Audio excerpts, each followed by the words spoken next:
I'm going to be honest, I was upset. I said, what? Had he held that against me all those years because of a comment I made when I was 17 years old? I was so upset. I was like, if he's going to treat me like that, then I'm going to find somebody that cares about me and truly sees me for what I am. That's enough for me, you know. Good. Yay. That was just like, I'm done. I'm done. Yes. I'll never forget the feeling. The street is big, beautiful trees on the side. And the breeze was blowing in my face. And I just said, I'm free.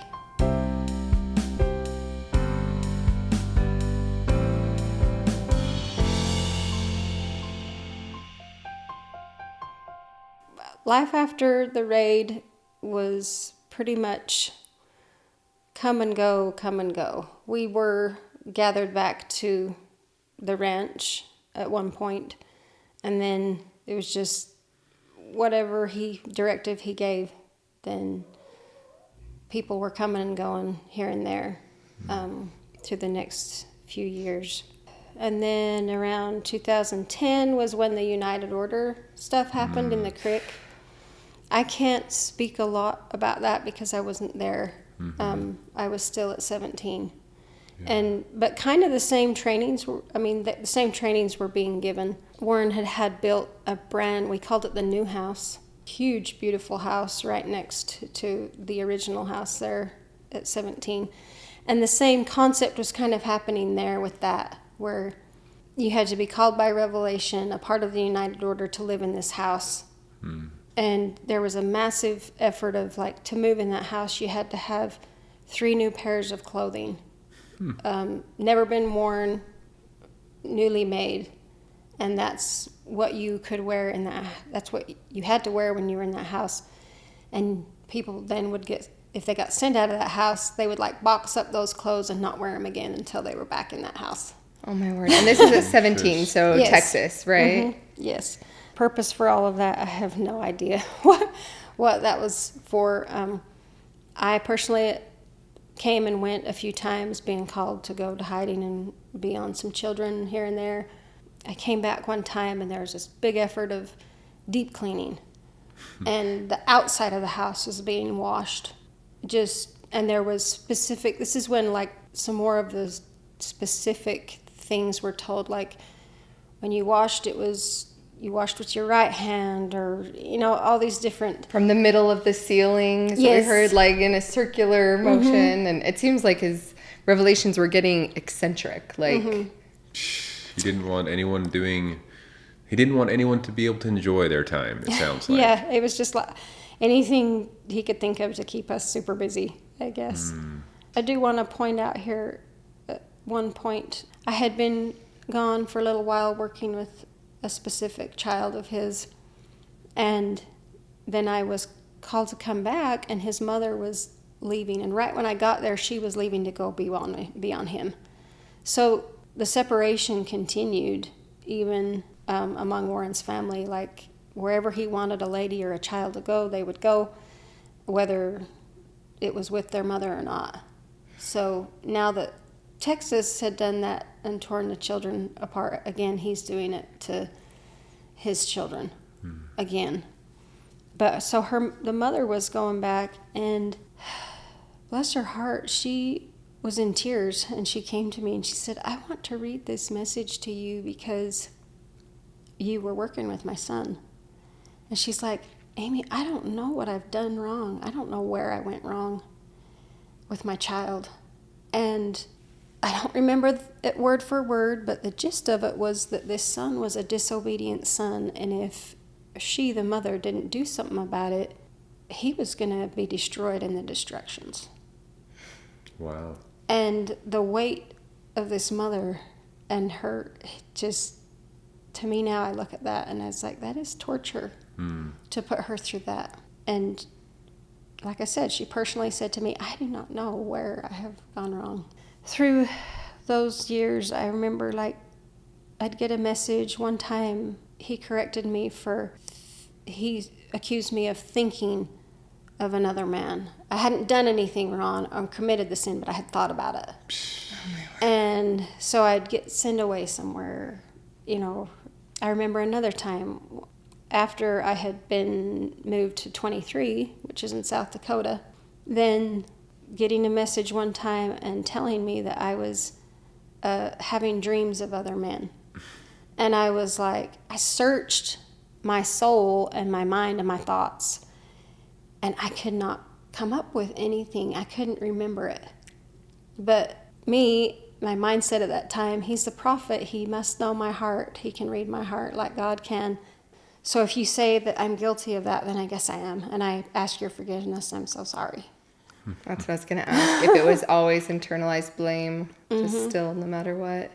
The last time I was at R17 was in 2012. And then shortly after, I was sent into hiding for a little bit. And then I was at 23. And then that was when it was like whatever happened down there, I wasn't present, but subpoenas were left on the gate, and this is when the property was taken from us. Mm-hmm. And there was a big effort, like trying to get off as much stuff as they could before it was completely taken. Yeah. And I don't even know the whole story about that or how it happened, or I think Willie Jessup had something to do with it. I don't know. People were coming from 17 up to 23, and eventually it was like the land had been taken from us. Yeah. And then around 2012 was when the major correction started for the murder of unborn child order. We started getting messages in the church, like in meeting, about people that were guilty of this and being sent away. So this is when that major, he called it a cleaning up. He was cleaning up the people. I remember the first time it happened to me, like being told that you were a non-member and that I was sent away from 17. I got sent to those duplex houses in the creek. That property, or that block, had been built there. And as far as I understood, it was for the purpose of Warren getting out of prison and coming back to the creek to give people blessings. So is that the property of the Most Wanted Hotel now? Okay. Yes. Okay. Mm-hmm. I remember thinking that, like, we had got told the Lord, had rejected Short Creek. But now it was like the people had repented enough to be able to have these built. And I can't even keep up with this. Yeah. Wow. And so eventually he was going to get out of prison and go there and continue blessings. So we were super excited. I remember being super excited. The Short Creek people deserve it. They're good people. They're hard workers. But the first time that happened to me, I went to this duplex and I didn't understand. I remember writing a letter to him, and I thought that I was going to stay in that duplex until he was delivered. Like, to my knowledge, I was no longer married to him. When you became a non-member, you lost all your blessings. And so in my mind, here I am, not married to him anymore. Never, your baptism is void. Everything is void. And I was just like, I thought I was going to stay in that little duplex house for however long it took for Warren to be delivered, that I had to stay there until he was going to come out and restore me. But that wasn't the case. It was a whole bunch of it this time, like being sent away as a non-member and then getting the message that you can be restored and you get baptized. And I was baptized quite a few times through this time period. Right. And it was happening not only to me, but a lot of people in his family. So it was happening to the people in the creek, but this was my experience, being in his family. Now, when he came out with the murdering of the unborn children, sin that he was sending women away for, did he give explanation of what that meant? Because just as an example, Sam's mother had sent us a letter. This is the first time we'd ever heard this term before. Okay? And we had been married for years at this point. Yeah. And had never been able to have contact with his mother. I've never been able to talk to her. I've never met her, anything. And she sends this letter. And in it, lots of sweet stuff. And in it, she's like, just remember to avoid the murder of unborn babies. And me, as an outsider, I was like, what does she think we're doing out here? Well, and me too, because I had never heard that. Because he hadn't heard the term. And so I was shocked. I was like, she thinks we're out here murdering babies? And I was so confused. And then I've heard different women have like different experiences of what that meant. So I'm curious, in your eyes, when you heard that term, was it explained what that meant? Was it... I had not completely. And now that I hear other people's stories, it's like so in my mind I thought, okay, if you had sex with your husband when you were pregnant, then I thought that killed the baby. Honestly. Oh, okay. Oh, My wow. personal knowledge. I mean, that's somewhere I had What you have been drummed told. that up. Yeah. And then it was like, I guess if you somewhere kind of thought that if you miscarried, then that was considered murder.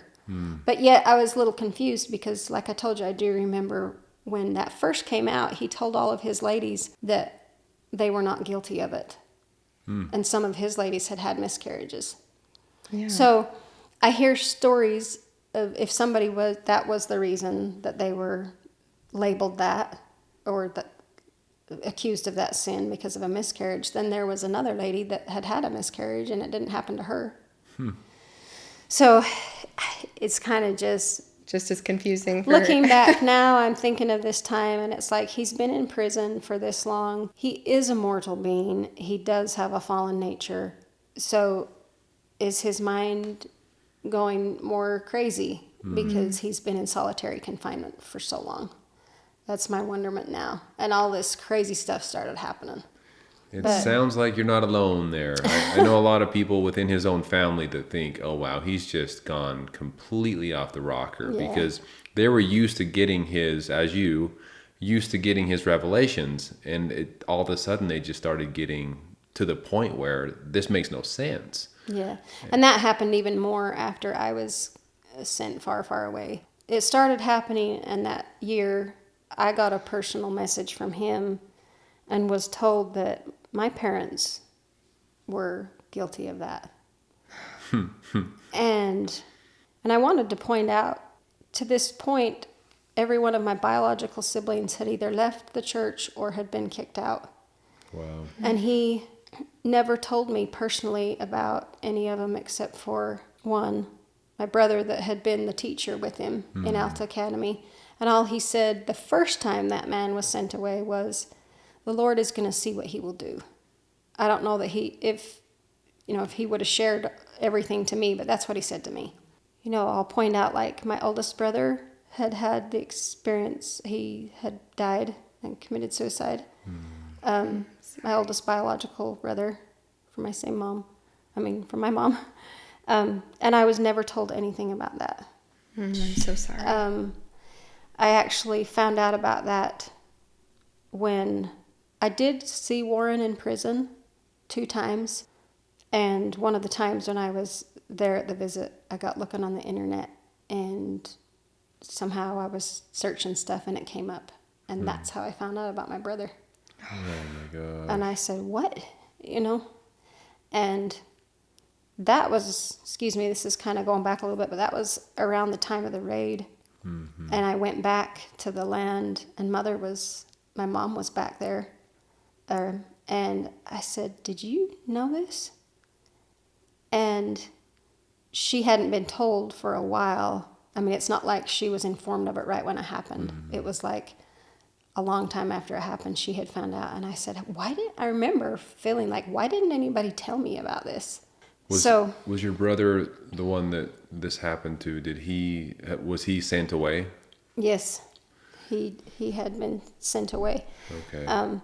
I think also he was dealing with some mental health issues that he was on top of, he had lost his family and had been sent away. And he also suffered with, like, he was supposed to not take mind-altering medications. But when he took those medications, he did fine. But he himself would say, I just need more of the Spirit of the Lord, and was trying to get off the medications. Because that's another thing I've come to realize. It's really sad to my heart that so many people that had mental health issues was more, we didn't go to doctors and get diagnosed and all that kind of stuff. So especially with mental health issues, they were blamed that you needed more of the Spirit of God. And even some people felt like they had evil spirits in them if they were schizophrenic, or, you know, the different things, that mental health issues that you come across. Gosh. I mean, that's that's the opposite of what someone that is dealing with mental illness needs to hear, is that, hey, it's your fault. Absolutely. Yeah. Mm-hmm. So I found out I get this message about my parents, and I get told that they're not ever going to be a part of the church anymore. And he was talking about my biological dad. So here he is judging a man that is dead.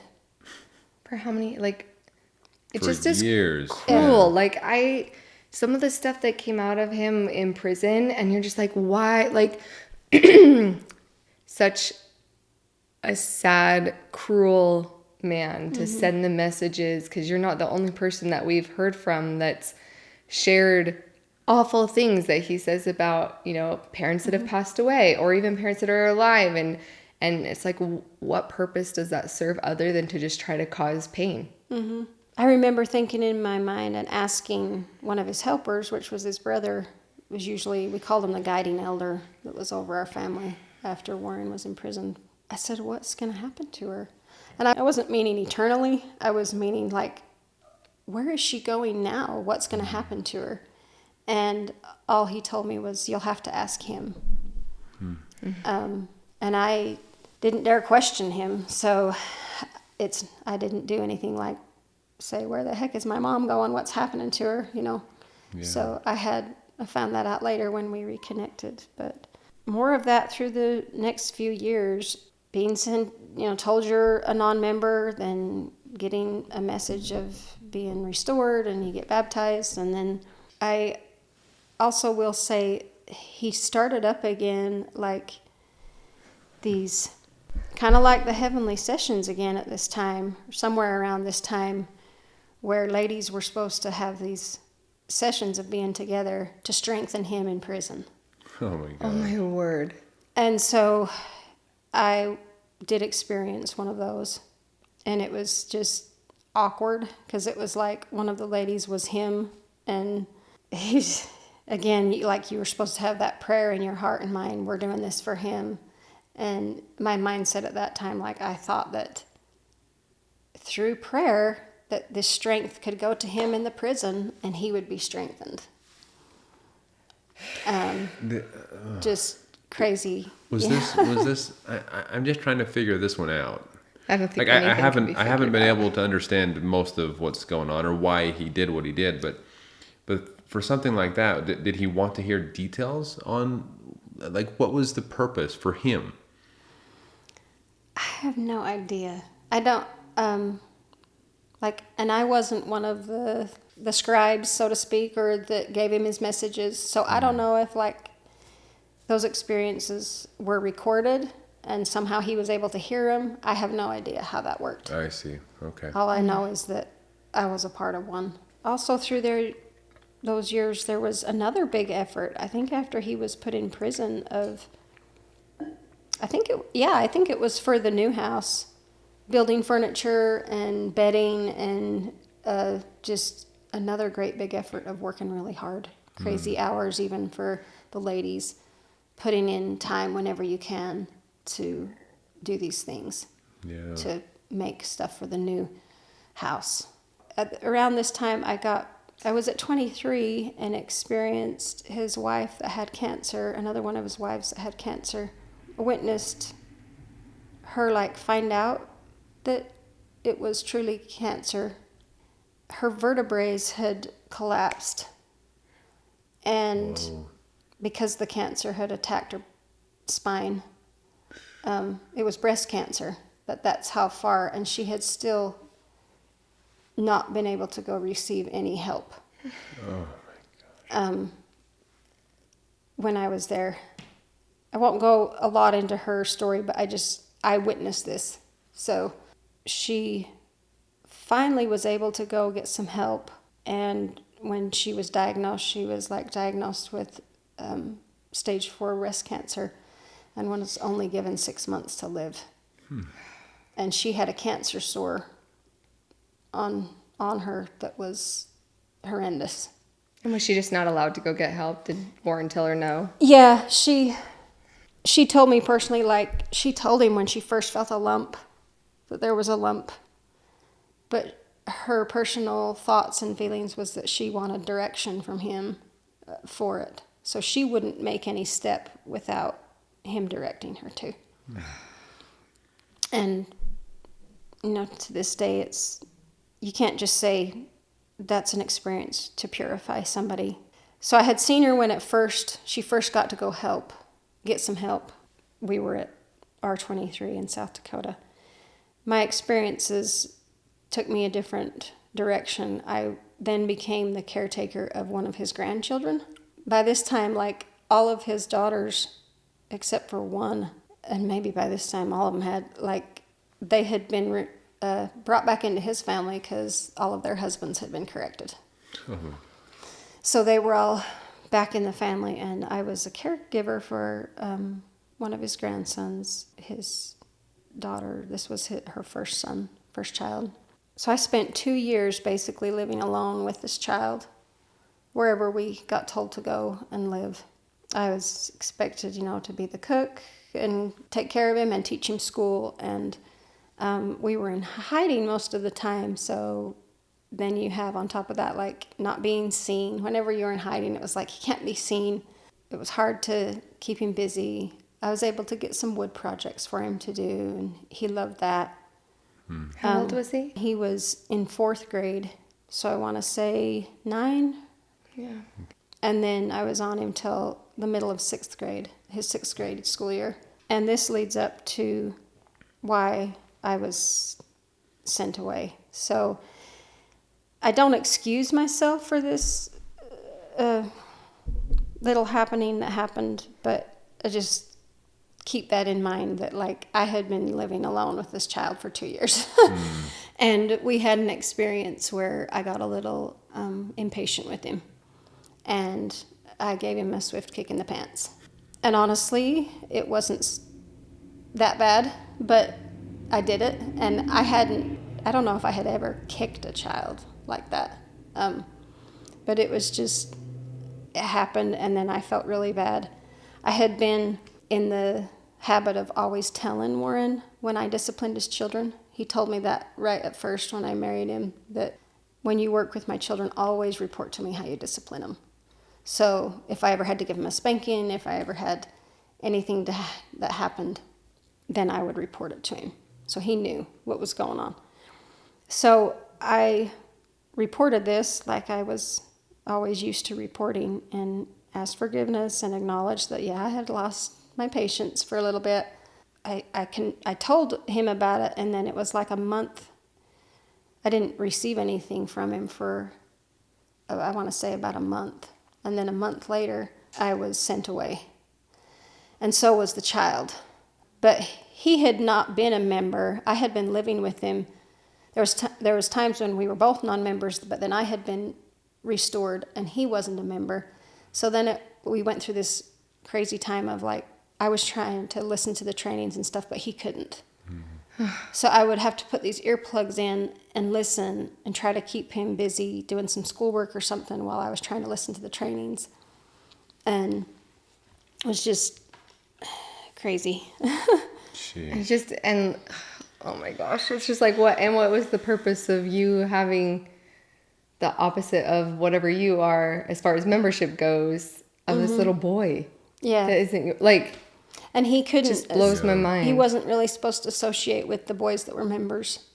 But I could see that here was a young man that needed a father in his life, that needed, or a father image, and needed to be around the boys and stuff. So when we would do jobs, we were non-members, but we got to be on that land. And that's kind of how the punishment started, was like, first you were sent to a different house on the land by yourself. And then it got a little bit more intense for me. Like, I was sent to Short Creek and lived in a house not on the property in Short Creek for 6 weeks by myself. And then I got restored. And then it was me and him, living alone for 2 years in various places. And so when this happened, then about a month later, then we get the message and we were sent away. And he didn't get to come where I was. I went into hiding. I got where I was, and it was a group of ladies, and there was one child there. And I remember that was oftentimes his punishment for me was like, he'd say, you can't have anything to do with the children. And so I thought it was just wonderful that I got there, and that he had let me still be around a child. Still, again, more moving around wherever you were told to go. Were these all of these directives are still coming from Warren? Mm-hmm. Who was like his eyes and ears of knowing? Like, I mean, I get at this point that he's like this evil mastermind, that to be able to like pull the strings in that many directions is just It's crazy. insane, right? Mm-hmm. But was there somebody telling him, okay, yep, this person moved here, this person moved there? Like, I feel like he'd need like some giant evil laboratory map of like, here are all the names. Like, how would he even keep track of all the people that he has in all these different hiding spots? Yeah, I think so. Like, the people that would go visit him, it was, and I speak this not because I was the one that went to see him and knew exactly, but I feel like it was like he would check to see if all the things in the previous visit he had directed to happen had happened. Okay. Before, when they came to the next one. And then he would give a list of, or, more directives would come out of who to have go where and do what. And so I went to this house. I was there for a little while. And from there, that group of family that I was with just kind of, one here would get moved somewhere. And it got down to where there was only 2 of us ladies left in a home. From there, we were called to go back to Short Creek and go back to his original home. Wow. The South House, we called it. That's the Dream Center now.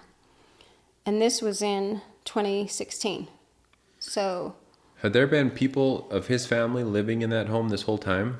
I don't know the whole story about that. I think after we went, I told you I was part of that experience where all of his family moved off the property. Mm-hmm. When that happened, it was given to different men in the church for a little while, because then other people will say, I lived in Uncle Warren's home, and da da da da da da. So that happened for a while, but I don't know how long his family had been back living in that home when I got there. I see. There had been some there for a little while. Don't know the exact time frame on that. So we gathered there, and we were so happy. It was like everybody had gone through a time of living alone or with very minimal people. We'd had all this, being told you're a non-member, then being restored. Most of us, our parents had been, most of his ladies, the parents of his ladies were accused of that.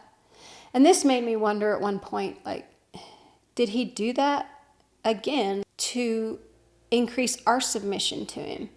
Because in our hearts and minds now, we don't have our parents. We just want to be with you, just like how I felt when I found out my stepdaddy had been corrected years before that.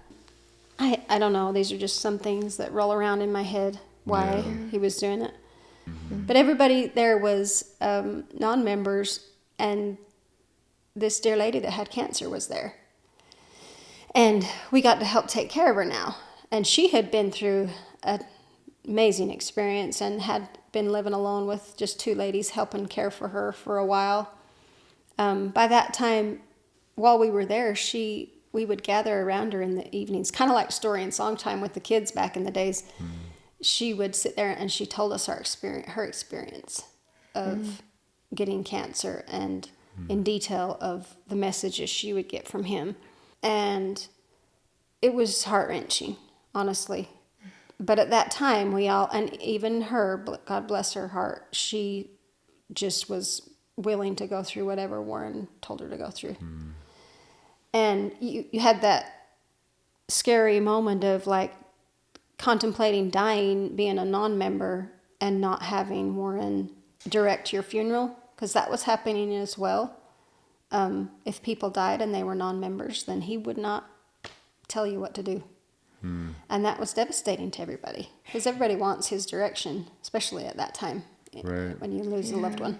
So I did experience, like, we would help change the bandage on her wound, and her wound was horrendously huge. It was just terrible. And he hadn't allowed her to receive chemo or radiation. He told her that that would just take her life quicker and make her sicker. I witnessed this dear lady going through this and got to help with that a little bit there. By that time nurses came, real registered nurses came and gave her morphine and some pain medications to help stand the pain. So I can't imagine how much pain she must have been in. yeah, she was a trooper. I mean, and she would never complain. She'd be like, if this is what Heavenly Father wants me to go through, then this is what I'll go through. Because I love him and I love Warren, and Yeah, I've heard people in the FLDS community compare their experience to Job, and just, well, not compare to Job, but say, like Job, I'm willing to go through whatever God asks of me. Mm-hmm. So I was only there for about 3 or 4 months. A big group of the family had been gathered there. I thought, and we all would talk about it and think, hey, we're all getting gathered. We're going to be restored together. Warren's going to have another household of members. This was really neat to all of us. I did get to see this dear lady that had cancer. She did get restored. And so when I left from there, she was a member, which was really, I was so happy for her, because that weighed on her greatly. She did not want to die and not be a member of the church. So I get a call one day that me and a couple other ladies were supposed to go with one of the drivers, and basically we were going to go receive a message. So I thought that I kind of thought I was going to get restored. So I packed a little bag, and we were told to pack a bag. And I guess it was because maybe if it took so long that we had to stay overnight or something, because we left kind of in the later afternoon. So we travel from southern Utah up to somewhere in Salt Lake, northern Utah somewhere. We met somebody, and then we got in with a different driver, and then it was like, I had no idea where we were going or what was happening still. It was just, you were supposed to come. And we finally get to this place, and we get out of the car and walk in the bushes, and by this time it's pitch, it's dark, and all of a sudden we come to this house, and we come in, and Warren's brother Lyle was in there. Oh, wow. And this was around the time that he had been imprisoned for the food stamp fraud. And I don't know exactly all the details about him, but was he on house arrest at this time or something? But we went to this house, and he was there, and it was really, really secretive. And we got there, and I received a message there that I was being sent far, far away.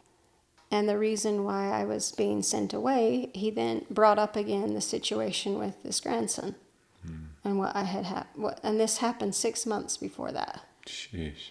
And I had been praying for forgiveness, writing letters of trying to do my best. And honestly, my feeling at that time, I thought I was doing really good. I felt like I was going to get restored. But this time it was like, he said something about don't ask the priesthood for money. And I didn't quite understand what he was saying. And so when the whole message was read, also point out in the message it said, go live with your mother. Then it said, or relatives.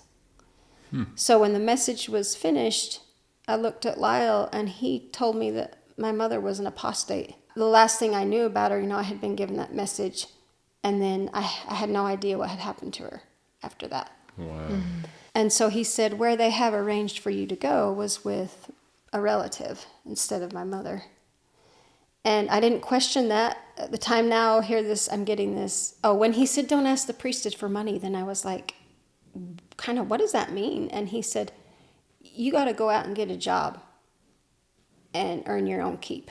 Oh, wow. And I said, oh, that was a new experience for me, because I had never in my life had a real job. I didn't have a bank account. I had been in this little bubble, Warren's little bubble, all my life.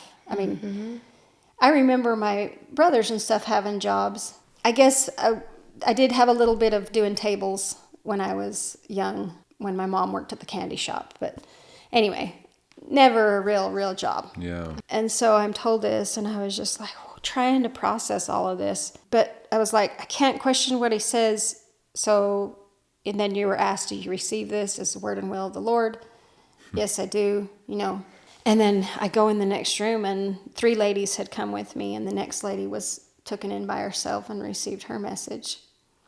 And I was just sitting there trying to wrap this all around my head. So and they told me the town I was being sent to, town I'd never heard of. And the person that they were telling me to go live with, I didn't even realize how we were related. It wasn't clicking in my head. So I felt like they're sending me off with somebody I'm not even related to, But it turns out we were related, but I just couldn't think of it at the time because I was under so much pressure. But it wasn't like a close relative. Yeah. I'm being sent to my sister, or Yeah. I'm being sent to. Yeah. I did know this lady. I had actually taught her oldest son in 2nd grade on the ranch, so she had been on the ranch as well.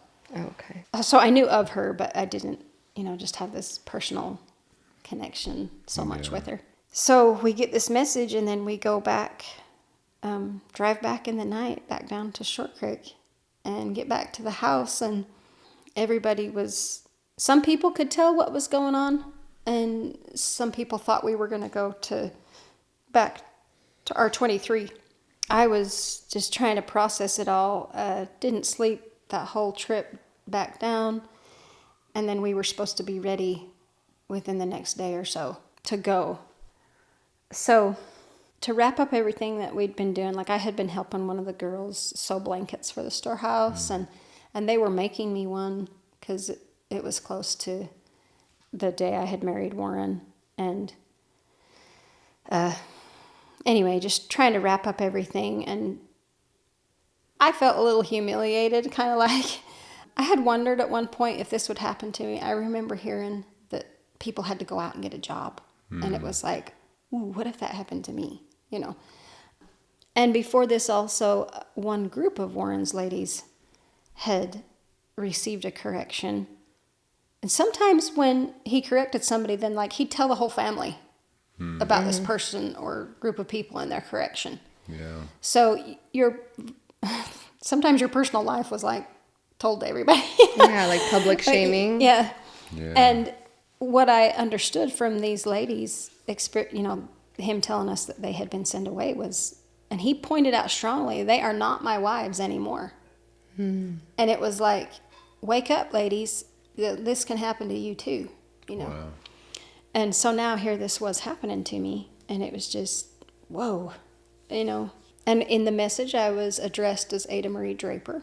No longer I wasn't addressed as Jeff's. Jeff's, yeah. So gathered up my stuff, and it came time for me to go. And they opened the big gate that day for me when I was leaving. And one of my brothers was out there, and there was a van and his truck sitting out there. I went around to get in his truck, like always, wherever we went somewhere. Then the guys drove us everywhere. I had gotten my license when I was younger, but I hadn't had a lot of experience driving.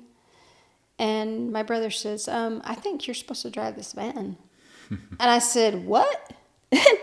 And I said, I have been up all night for 2 nights. I was stressed.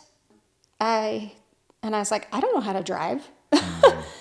And so he quickly figured it out and was able to bring some of his family members to drive, and was able to have enough for him to trade off with somebody and 2 people to drive the van and trade off. I was so trained that Warren's family was so secluded and not known about their whereabouts that when we went to go pick up those other family members of his to go, I could have had the opportunity to go in and see some of my Draper mothers that I hadn't seen in years. And I wouldn't go in there because I thought that I wasn't supposed to be seen. Oh, man. And I missed out on that opportunity. So I was brought and taken to Arkansas, and that was a whole new experience. When I got there, it was like, and in the message he said, you have 10 months and 10 months only So here I go out there with this weight of, if I don't qualify in 10 months, then I'm doomed. I just thought, Was the family you were with, were they just non-members or were they apostates at that point? just non-members. Non-members, okay. And living in Arkansas, that's a new one. I didn't know there were people living in Arkansas. This was just one lady, another Okay. experience of one lady being sent out, and that's where she I see. Okay. Okay. decided to go.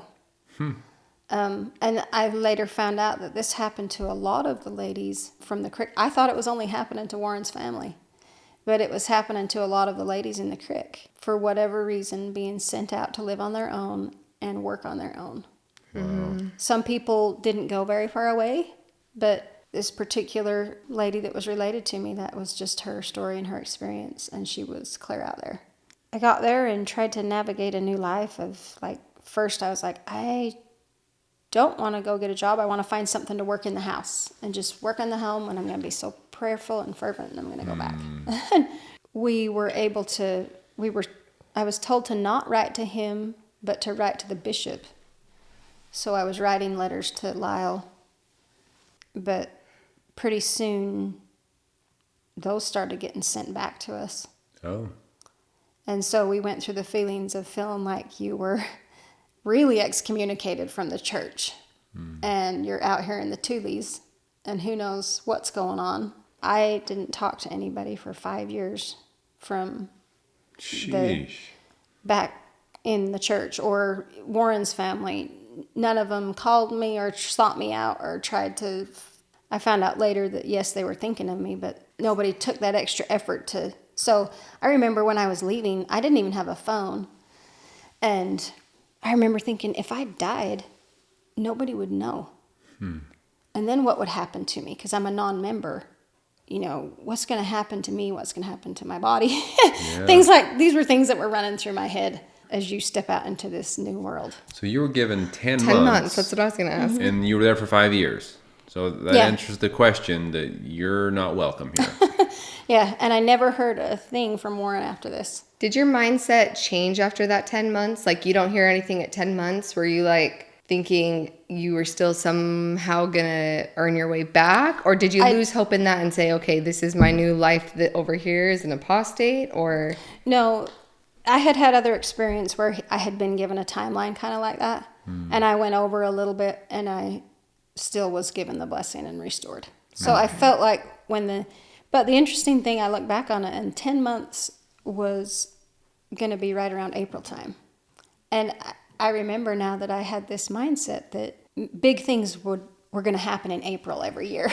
It's like that was the time that if the lifting up was going to happen, or, you know, anything that was going to happen was going to be in April. So I just thought, there's some major, amazing, wonderful thing that's going to happen in April, and I've got to be ready for this, you know, get back there for that time. So, no, after the 10 months, I still stayed trying to be faithful. I did that actually for 5 years. It wasn't until years after I had lived there that my mindset started to change. Wow. And what had started the change was so I got a job.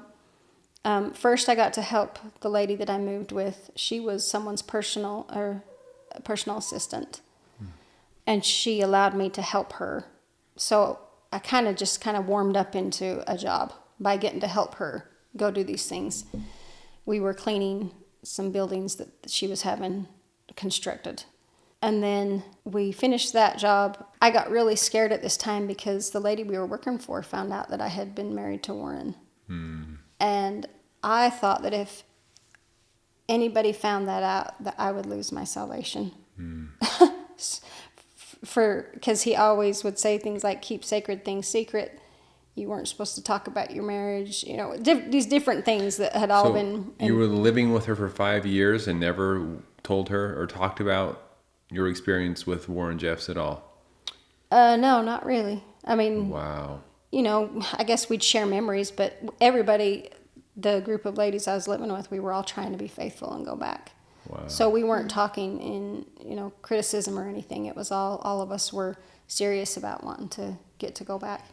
And none of them were Warren's other ladies. So I was with a group of people from all different families. So what was the final thing that made you shift So your I started mindset? I continued cleaning houses, and I started seeing, I remember some of my first feelings, like I would be cleaning the house and see these pictures of a happy family. And questions started to come up like, am I destined to live single for the rest of my life? You know, is this why I was put on earth? And so thinking those kind of things, and then the different ladies started moving out into different areas for different jobs, and things started changing among us.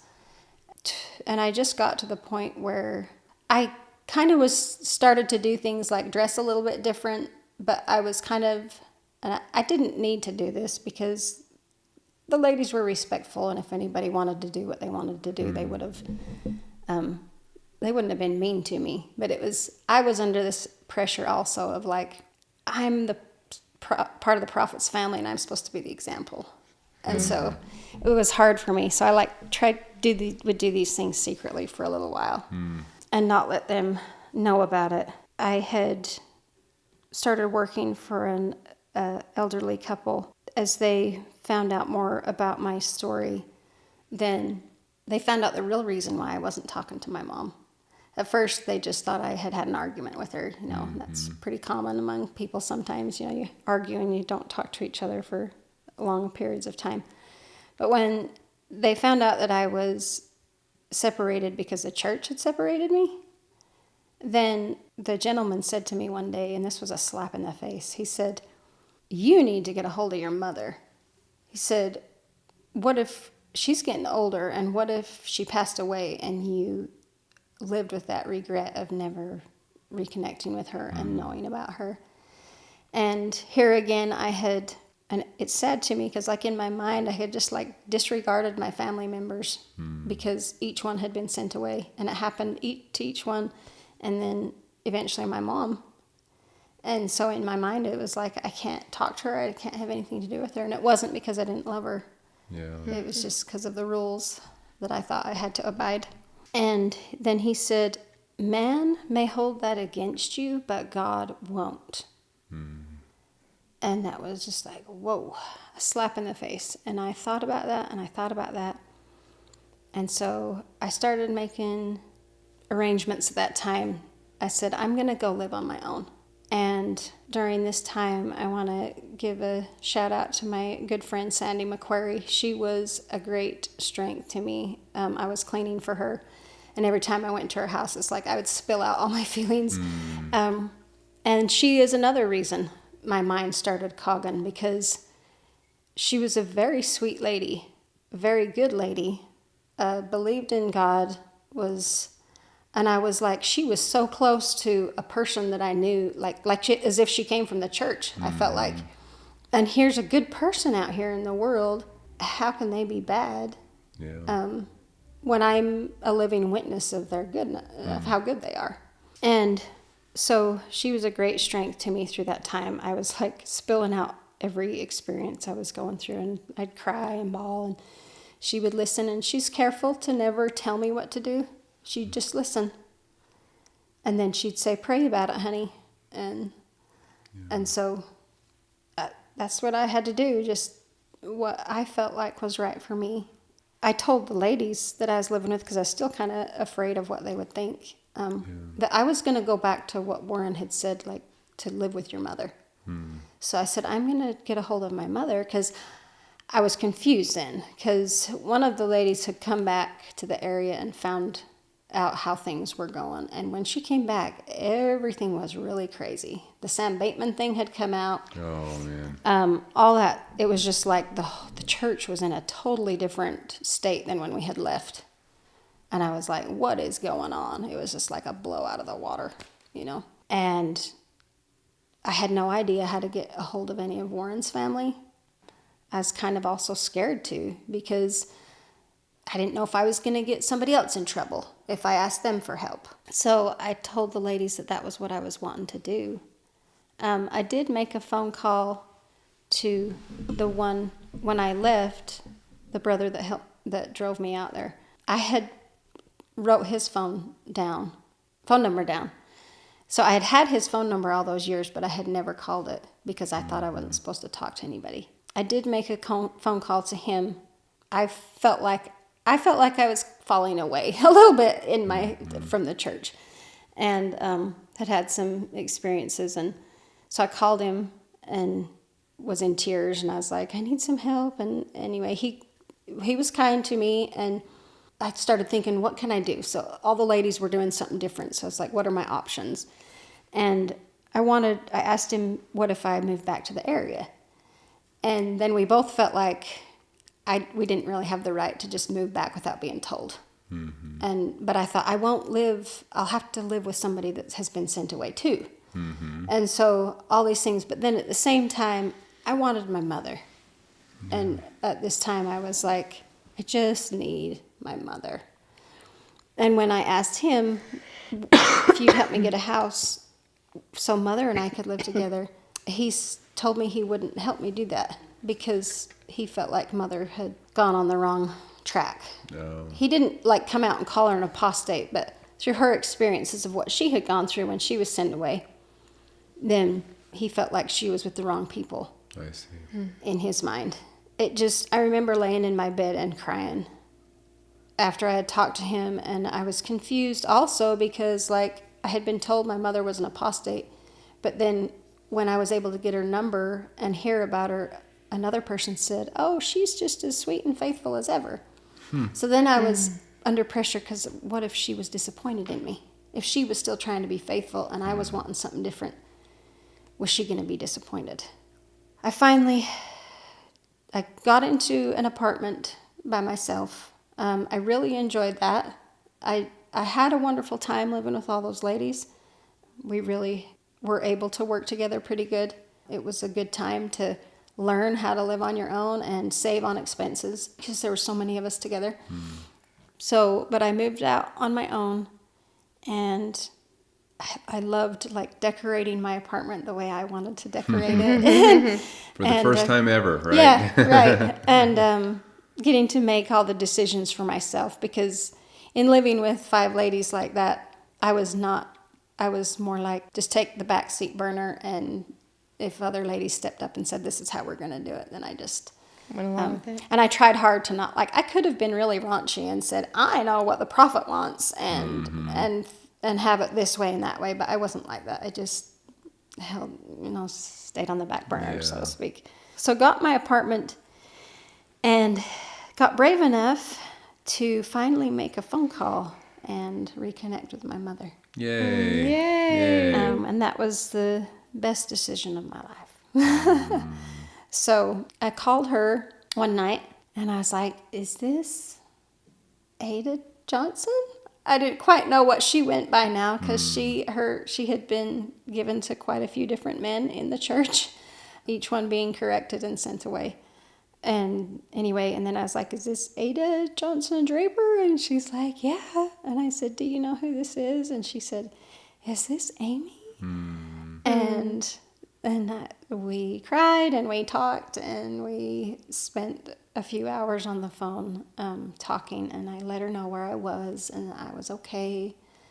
And she hadn't seen or heard anything about me for 10 to 11 years. Oh my God. That'd be so heartbreaking as a She mother. had tried to ask, she would see part of Warren's family here and there through her experiences, and she would ask them, do you know anything about Amy? And they'd say, I'm sorry, I don't, I said, Mother, would you want to come live with me? And still I was kind of in the mindset of, I don't know quite what I thought. I wanted to leave, but it was hard to just step out and say I'm an apostate and leave. So it took a while. At first she didn't know that was something that she would want to do or was able to do. But I didn't have room for it that time. So I says, well, let's just keep thinking about it, and I'm going to see what the Lord opens up on this end, if I can get a place. And she said, okay, but I said, will you come and see me? Because I was scared. I was scared to go back to that area. Because also when that lady had found out about some of the stuff that was going on after all those years, there was still the public shaming. If you were a person that had been sent away and you came back to that area, some people would turn up their nose at you. And I was like, I can't handle that. I don't want to go through that. I had been around these people, been working for people that loved me, that accepted me, that made me feel like I was special, that made me feel like, I loved it. And I did not want to go back to that kind of stuff. So my mother's my hero. She came willingly, got on a plane. She hadn't done that in years. I think she'd only ever done it once in her life. Wow. So the lady I had been living with had planned, I asked her. So after my brother had told me that he couldn't help me, so I guess I can't remember if I stated that, but like when I just was inadamant that I wanted to be with my mother, and he said, if you want that, then I can't help you. And so I respected, I knew why he was saying that, but it was heart-wrenching, because I had kind of had an idea of maybe moving back in the Utah area, but getting a house for Mom to come live with me there. Anyway, so asked her if she'd come visit me. Asked my mom if she would. And the lady that was going to come bring her to me, she was willing. She said, I will help you. And I told her, I said, don't do this just because it's me. I said, if you feel right about it, will you help me reconnect with Mother and help Mother come see me? And I told her my fear of going back there. And so she was going to go get Mother and bring her to me, fly with her so that she wouldn't be alone. Right when that happened, she had just made the effort to reconnect with her children that she hadn't seen for however many years. And she got 2 months with her children, and then her oldest son passed away, was in an accident and passed away. Oh my gosh. So that happened right when she was going to bring Mom. So right at the last minute, we had to change the ticket, and my brother came with my mom. Shout out to my brother Nephi Draper. I love you, brother. Good Thank job. you so much for helping us reconnect. So he brought Mom and came over, and I have a video of this. I was standing in the airport waiting for her to come. I have a little video of my friend was there, and she's like, Amy, how do you feel? You're about to see your mom. And I have this little funny video of mine, like butterflies in my stomach. This is Ada Marie waiting for her mother. How you feel, Ada Marie? I'm so excited. I can't, my tummy is just rumbling and I'm just happy. I think she's excited. And we were watching the flight. We had seen that it had landed, and she was taking forever to come through. And pretty soon, here comes my mom through those doors. Oh, man. I hadn't seen her for all that time. And she was willing to drop everything and come to me. And I so appreciate that in her. Some people might say, well, why didn't you go to her? You know, you're younger, you could have flown easier. But just my mindset at the time, I was so scared. So here comes my mom, and she's in that wheelchair, just wiggling her head. She's like, Amy, Amy, Amy. And I ran over there and wrapped my arms around her.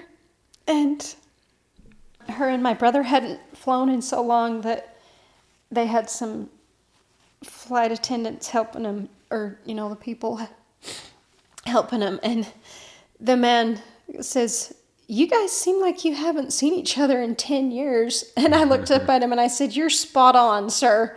And he said, are you serious? And I said, yes. And he said, well, congratulations. I am so happy for you too.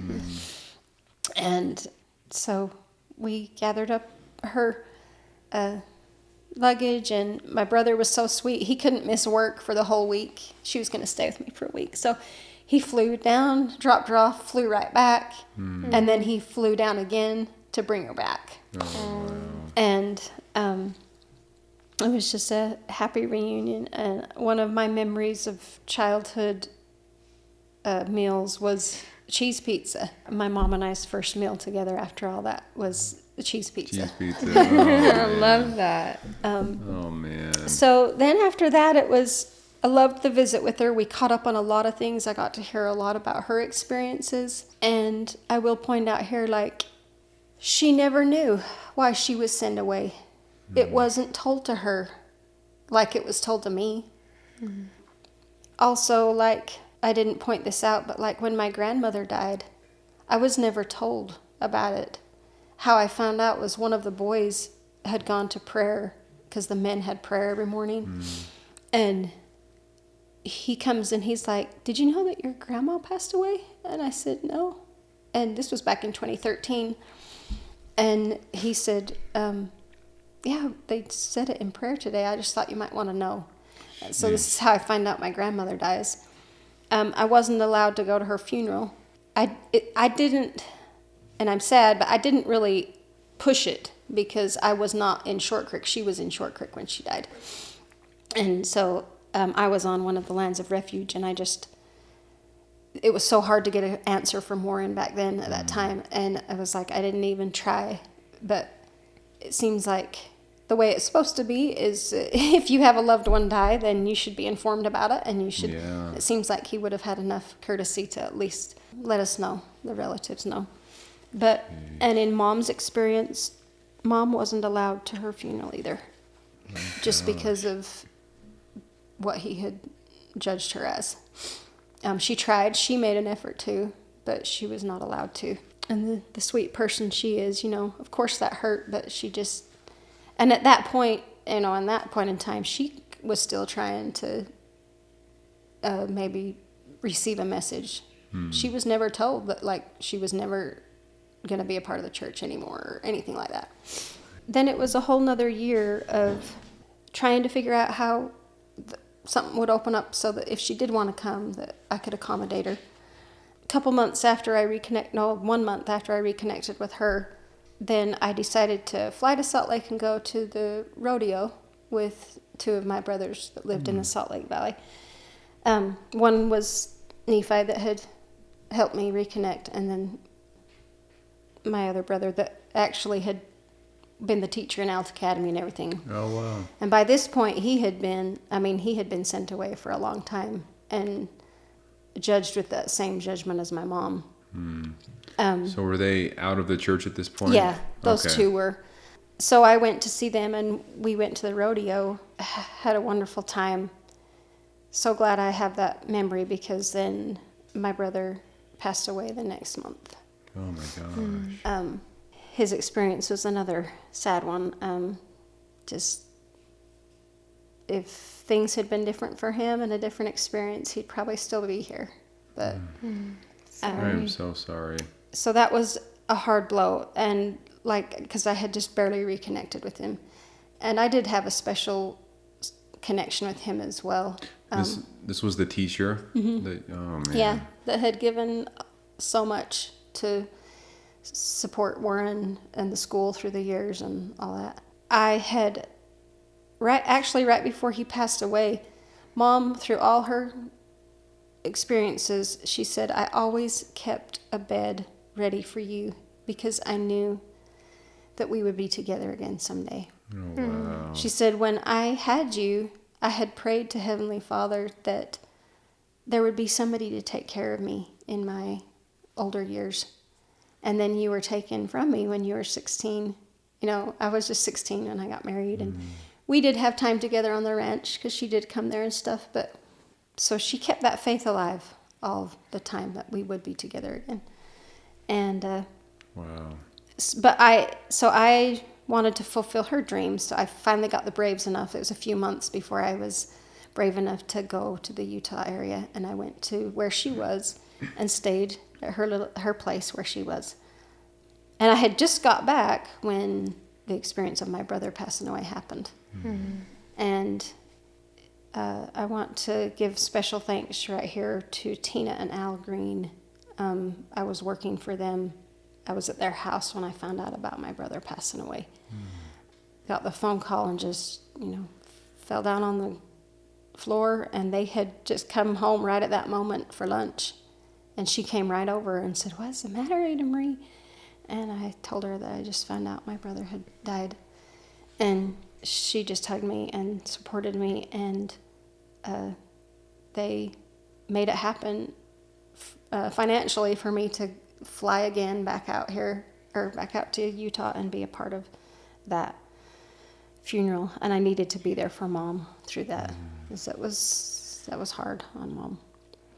So all this happened right after I reconnected with my family, and then the beginning of the next year, the elderly couple that I had been working for a long time, the gentleman took his life, and he took his life while I was there in his home. No. I wasn't, he had stepped out into the garage and it happened, but I was there. I was the first person to see it and have to call the cops. And that was really hard to go through that experience. But I tell people with that experience, I'm not angry at him for that happening, because nobody wants to die alone. He was going through a lot of depression, and things were just changing for him in his health. He was going blind, and he couldn't see hardly anything anymore, and it was just rough living alone. His wife had passed away a few years before that. So here I had another experience, and I was back out there by this time. I didn't have family over there. And, some people might say, well, why didn't you just move back? I didn't, I didn't want to go back to that environment. And also, I had worked all these years, had my own cleaning business, had built a clientele of wonderful people. I just wasn't ready for that at that moment, to just drop all that and come start over somewhere. Yeah, makes sense. So eventually, that was at the beginning of the year. That whole year, I worked really hard next and got my GED. I have a picture of me in a gown with a cap when I got my GED. Congratulations. Thank you. And then that year I did a lot of traveling to when I could. Like I made, I think, 3 trips that year. I went and it opened up to find a place for Mom and I. And my brother, again, that helped us reconnect, helped me work that out. So we were able to get a home. I went and visited my brother in Idaho that I hadn't seen for 18 years. And when we had moved in my stepdaddy's family, him and I were really, really close. So it was really sweet to reconnect with him. And this is where it kind of wraps up, where I just totally was able to let go. So when I was on that trip, I also reconnected with a few of Warren's former wives that had left as well. And one of them talked with me and kind of sharing experiences. And she said, there's something I've always wanted to ask you. I wanted to hear your side of the story. And I said, okay, shoot. And she said, you know how Warren used to say to us, it only takes once, ladies, it only takes once.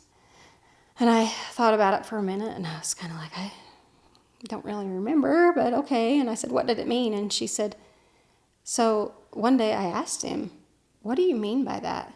And he said, it only takes once for my ladies to resist having sex with him, and that's all it takes, and she's not going to get any more, basically. Oh, wow. And I was like, okay, I'm listening, and my experience is coming back to me, where I had made that comment when I was 17 years old. And she said, I said to him, well, what about forgiveness? What about, and he's like, it's just not that way. That's not how it is. And she was having a hard time wrapping her head around all this. Right. And so she said, I'm trying to understand. Can you give me a for instance?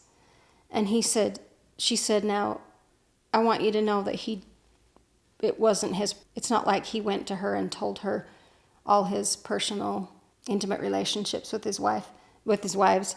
But he said, okay, Amy, I offered her children and she rejected it. He used your example. Mm-hmm.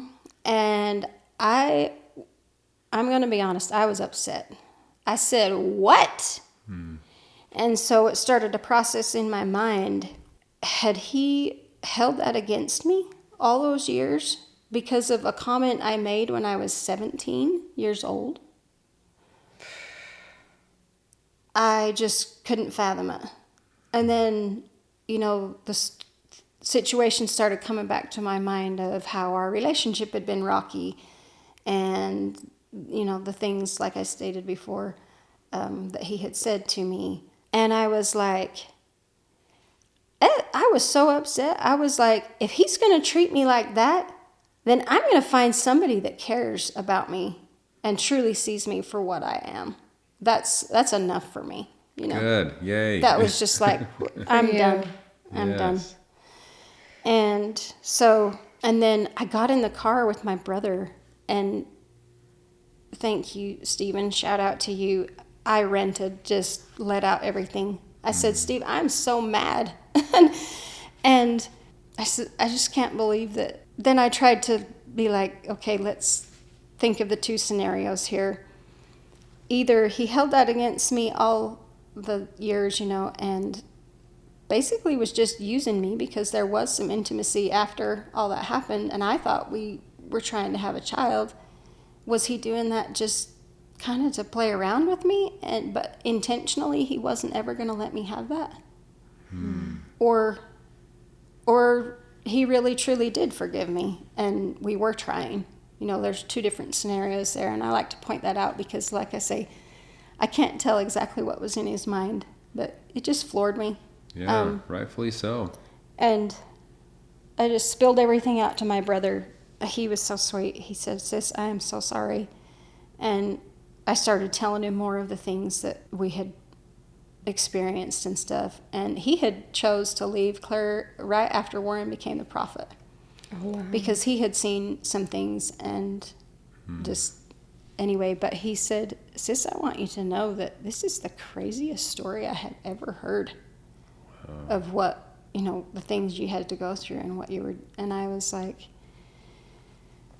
so I returned back to my home after that experience. And I remember by that time I had started some child care services with a family, and they have a little autistic boy and another little boy that I was helping care for. And I was pushing him in the stroller and walking down the street. And I'll never forget the feeling. The street is big, beautiful trees on the side. And the breeze was blowing in my face. And I just said, I'm free. I felt free. I no longer, up to that time, it was kind of like, this is how my life is turning out, so this is the choices I'm making. But yet, I did want it, but it was just kind of hard to make that jump and say, okay, I'm an apostate now. It was hard. But after that trip, and I found that out, then it was like, I am free, and I am done. I went through times where I listened to the song Broken and Beautiful by Kelly Clarkson. Oh, yes. Love A that lot. song. So good. And on that trip, when I had seen my brother after I'd had that a big experience of finding out the truth, we were floating the river, and I said, will you play Breakaway? And maybe your viewers can listen to those songs, and you can tell the feelings that I was having at the time. Yeah. And then as I was, I guess, regaining strength again, you might say, the song Sound of Surviving became a great strength to me, and I would listen to it over and over and over and over again. So then Mom moved out with me by the end of that year. Wow. Good. And now I am her caretaker. I still clean houses and do child care services. But it's like all through all the years I built up my own business. And a year ago, then my boyfriend and I started dating, and Yay. we are super, super happy. And I want to acknowledge him, Frank Proch. He's the love of my life. He has shown me what true love is, how a good man truly should treat a woman. I feel safe.